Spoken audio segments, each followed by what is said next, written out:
Hi YouTubers! I'm happy to be back with you again.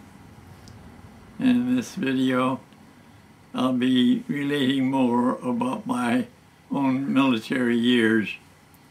But first I think I'd do well to backtrack to the end of World War I and fill in some things that I haven't related this yet.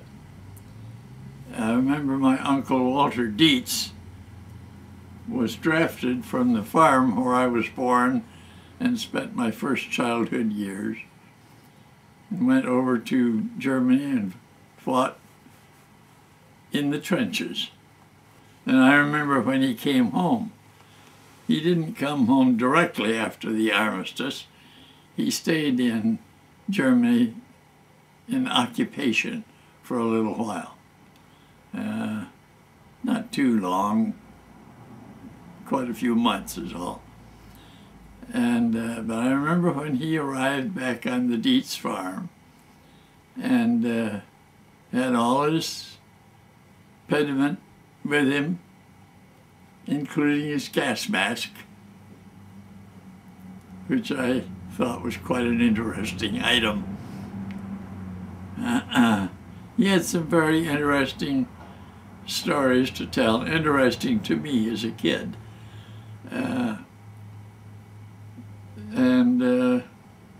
Some of them I remember quite clearly.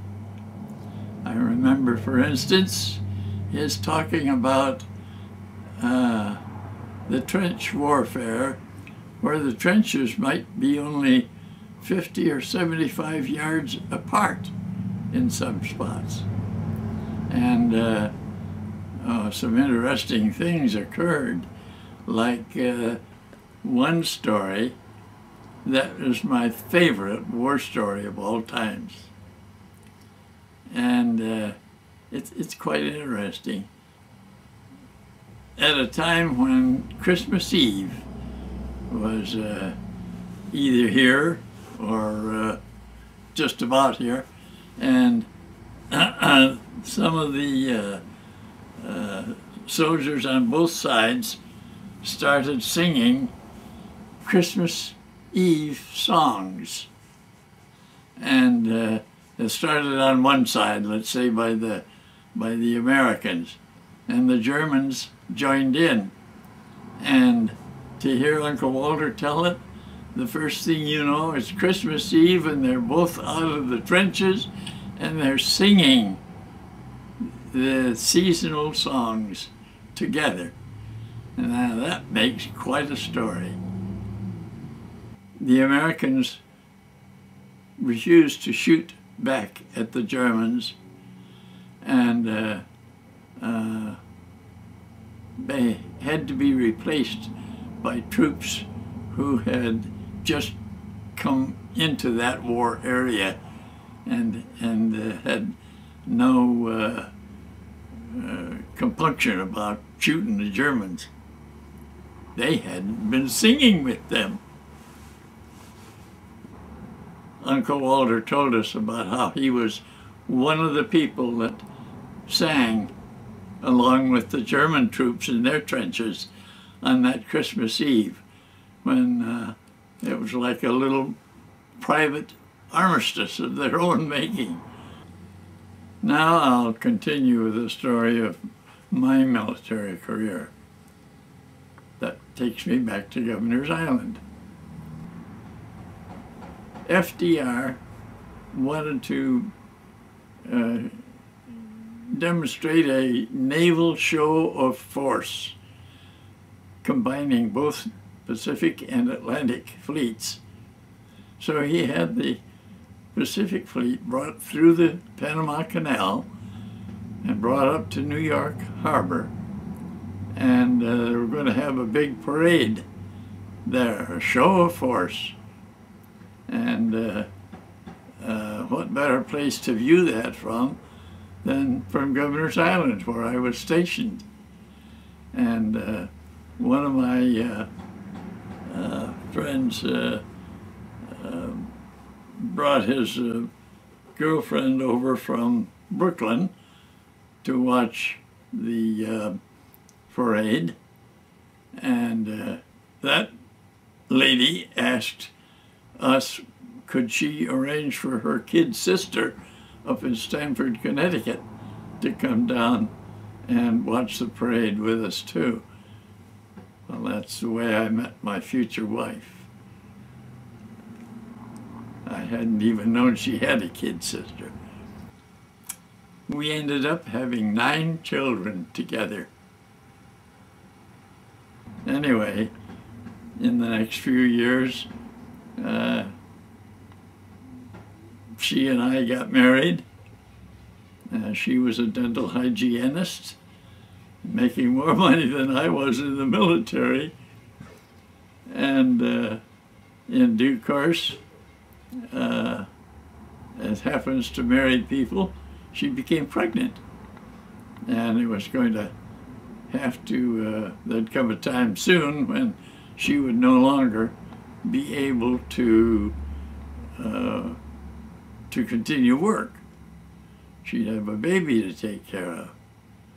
And so I decided it was time for me to get out on some kind of civilian component duty, recruiting duty, ROTC at a school, ROTC instructor, or National Guard instructor, or Organized Reserves instructor.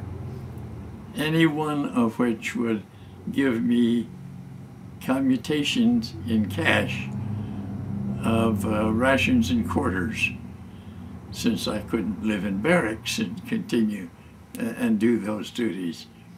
And that made a big difference in my life.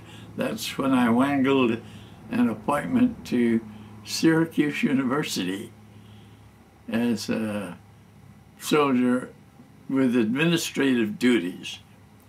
Well, when I got to Syracuse University, Colonel Kemper, a very senior colonel on his last assignment before retirement, asked me if I had a reserve commission.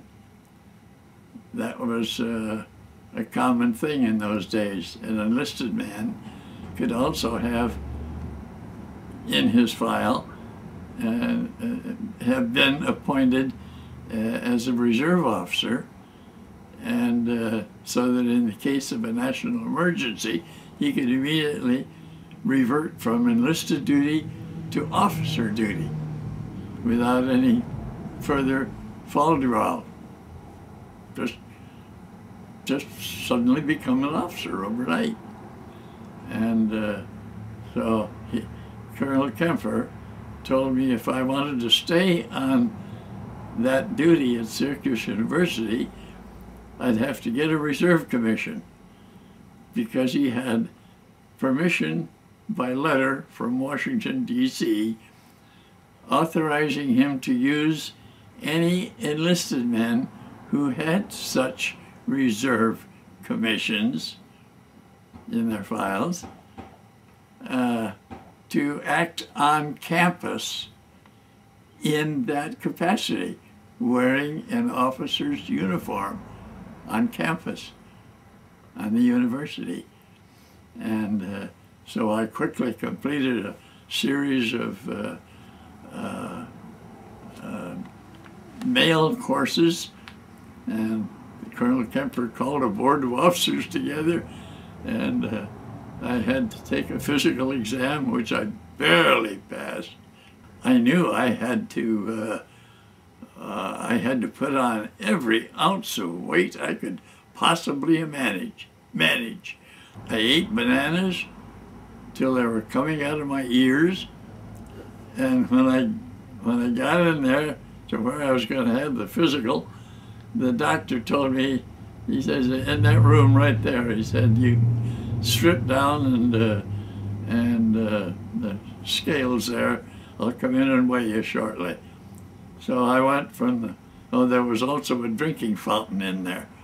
And I drank water and ate bananas until they were coming out of my ears. And I just barely managed to make it.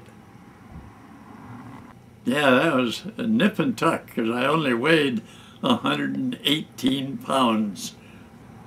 On passing that physical, that allowed Colonel Kemper, the professor of military science and tactics at Syracuse University, to see that I got my appointment as a